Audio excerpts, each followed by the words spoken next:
So what did the new 24-inch iMac get wrong? There's a little bit, or maybe a lot. Let's find out.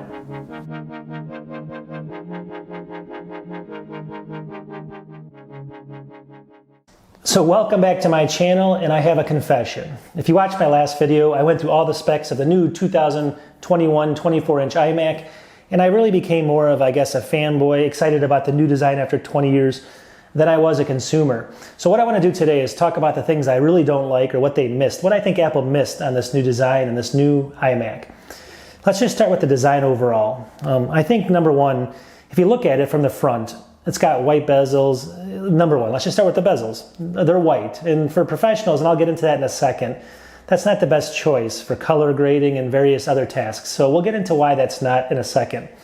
Number two, they're still there, the bezels. That's number two. Why didn't they get rid of them? Why are they still slightly less thick, but still thicker than most computers out there that are new? We don't know. Number three, the colors in general, the whole things are basically dark colors in the back, and then they have the chin, which is like a pastel color. Why did they do that? Why don't they have the whole color of the iMac the same, maybe except for the stand? I think it would look better that way instead of having these like light colored fronts. Doesn't make any sense to me. Number four, the actual chin itself. Why do they need it? I'm going to show you some examples of what I think the way it should look in a couple minutes here, and what they could have done with the back of it as well. So that why do they have the chin there still when other computers don't need it? The iPad that has the M1 chip doesn't have it as well. You got to ask yourself that question. And then again, the logo. Why is the logo gone from the chin? And I'm going to show you what it would look like with the logo on, so stay tuned for that. It would look better, I think. Even if it's slightly better, it still is going to look better. So what we're going to do is I'm going to go in and show you some screenshots here of what I think it should look like and what are the problems. I'm just going to kind of recap and everything. And then we're going to come out of it and we're going to do some other things. I'm going to talk about the other misses just besides the design. So let's first get into the design, and then we're going to come back and talk about the other misses, which there's quite a few. All right, take a look at this. So the thing I wanted to go through really quickly is let's just go through what the problems are really quickly again. No logo. So there's no logo on here. You can see it's missing. It looks really plain right here. Pastel colors on front. They match the stand obviously, but they don't match the back. I don't like that at all. Large chin looks plain. It looks like an Alibaba server. You can see it sitting here. It looks like you have no idea where it came from. Bezels are white. The reason I want to talk about this is it's not good for professionals. Usually when you do color grading or when you do stuff like that, or if you actually are matching photos, or you have to do a lot of professional work, it's easier on your eyes and easier to color grade with a black bezel. That's why also when you're watching movies, can you imagine the black bars and all of a sudden you have a big white bezel there? So those are big problems when you're watching movies and everything else. Why do they do that? I have no idea. Maybe just it looks better with the colors. I just don't know. And then bezels are still too thick. I don't know why you even need a bezel that big, maybe to match where the camera is up there. I have no idea what's going on with that. So that's number one. So let's go to the next slide.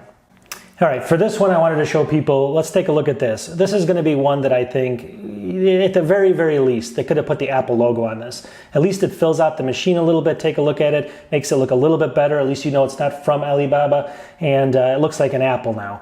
At least put the logo on the system. That's one of my things I wanted to show people. I like it better. Do you like it better or worse? So this is the way I think it should look. No chin on it. Maybe slight bezels if it's at all, if it's needed. Put the Apple logo on the stand actually so you know it's an Apple product. And looks a lot better, doesn't it? Let me know in the comments what you think. This is what I think at the very least they should have done. They could have went with black bezels and done a lot more, but at the very least, I think this is what we were expecting, right? Let me know what you think. Do you like this? Do you like it worse or better? All right, now the back of it, we have limited port selections back here. We have a headphone jack on the side, you can see it here. But this is the color I wish they would have made the front. So we're gonna take a look at what happens with this, and we're gonna go through what happens if they made it a little bit thicker and they actually move this color to the front. So here it is, what do you think? I moved the color to the front. It's not perfect. There's a little bit of I have to match it over here a little bit better. But long story short, now it's got the same color on the front as the back. The Apple logo's on there. And the stand color's a little bit different. Do you like this better or do you like this worse? Let me know what you think in the comments. I think this even looks better, slightly better. Some people may not agree with that, but I do. I want the dark color everywhere. And then finally, look at this. Right over here, this little area here, you can see it right here. I added a little bit, just maybe double the size on the bottom. Why does Apple care so much about this thing being thin? If they would have just added this little bit of stuff here, just this little teeny thing on the back side where you could grab onto it, they could have put the speakers in there. They could have put everything in that little area. You could have grabbed it to move it. and you would never have seen it in a million years, even if you're looking directly from the back. We would have had no bezels, no chin, nothing, and all they had to do is this. So why does Apple care so much about being so thin? That's my question to everyone. Do people agree with me? What's going on here? All right, let's talk about some of the other misses that I thought. Like I showed you in the design before, the ports. The ports, I mean, you can only get basically 2 Thunderbolt ports on the base model, or you get 2 Thunderbolt and 2 USB-C ports. I think this is a limitation of the M1 chip in some form or fashion, but still. Why did they get rid of the SD card slot? They could have put it on the side just like the headphone jack. I know it's not, big enough because the thing's so thin, they can't fit it this way, but they could have fit it on the side. Why did they do that? Why are they getting rid of ports when they're probably adding them back on the new 16-inch iMac or the MacBook Pros? We don't know. That's number one.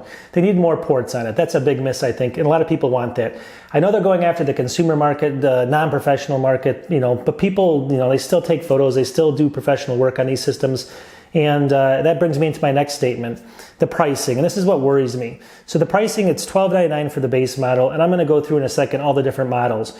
But what I fear the most, and this is my biggest fear, is I love the 27-inch iMac, the one sitting behind me.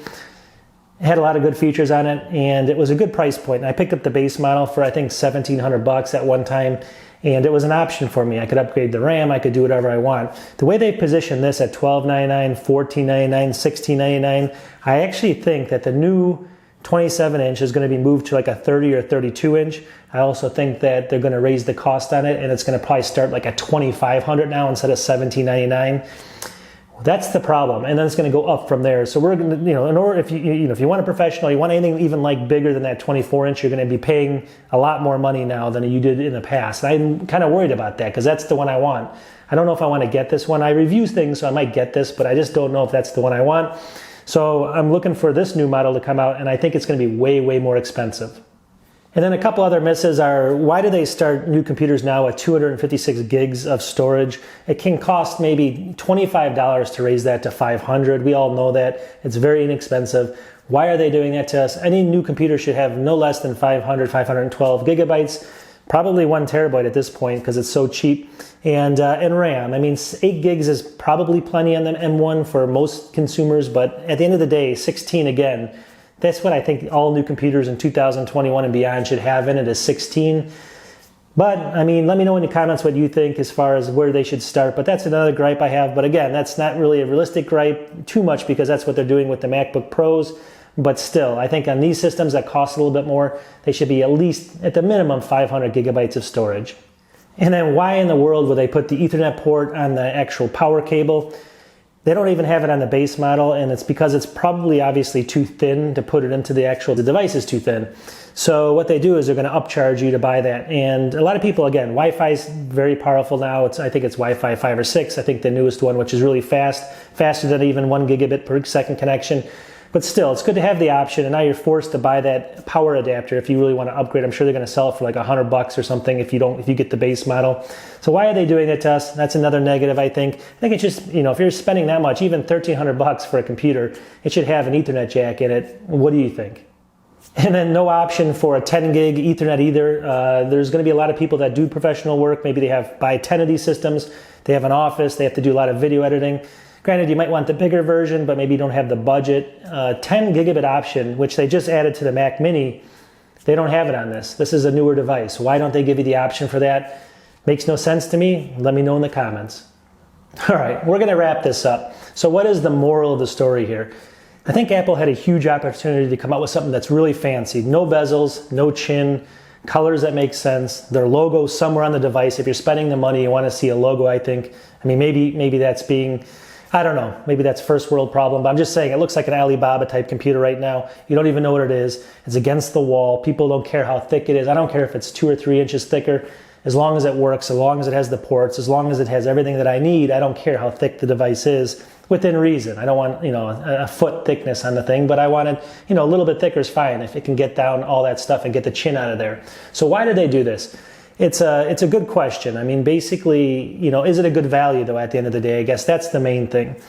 I'll make a video on maybe the positives coming up, but realistically, it is a good value. Unfortunately, I hate to say it because when you add, like, say, a Mac Mini for an M1, same thing basically. While you get more ports, you still have to buy a 4.5K monitor. You got to buy a nice keyboard. You got to buy a mouse. things like that that cost quite a bit of money, and I think it puts it in a price point that's fair at the base model. But when you get into these other things where you're up to $16.99 plus tax, $18.99 plus tax, I don't know how much sense this is going to make. I think at the lower end, it's going to make more sense for people. And like I said, the only reason I would get it is because I do this reviewing for my channel. I think I'm going to wait for the larger one and hope, I think it's going to come out in a space gray as well. It's going to be more professional. Might have black bezels for grading stuff or doing professional work so you don't see that white blaring back at you. That's what I think. But you guys let me know in the comments what you think. Was it hit or miss? I want to hear people's comments. Do you like it? Thumbs up, thumbs down. Not my video. Thumbs up on my video, hopefully. But thumbs up or thumbs down if you like it. Let me know what's going on too. Let me know of anything that I missed here. And subscribe if you can. Help me out. I'm around 5,000 subscribers. I've been doing this a long time. I have a lot of videos on Apple stuff. If you like the channel, you can help out. It's a small channel. I definitely listen to people. So hopefully you can subscribe and just click the like button. We'll talk to you soon. Peace.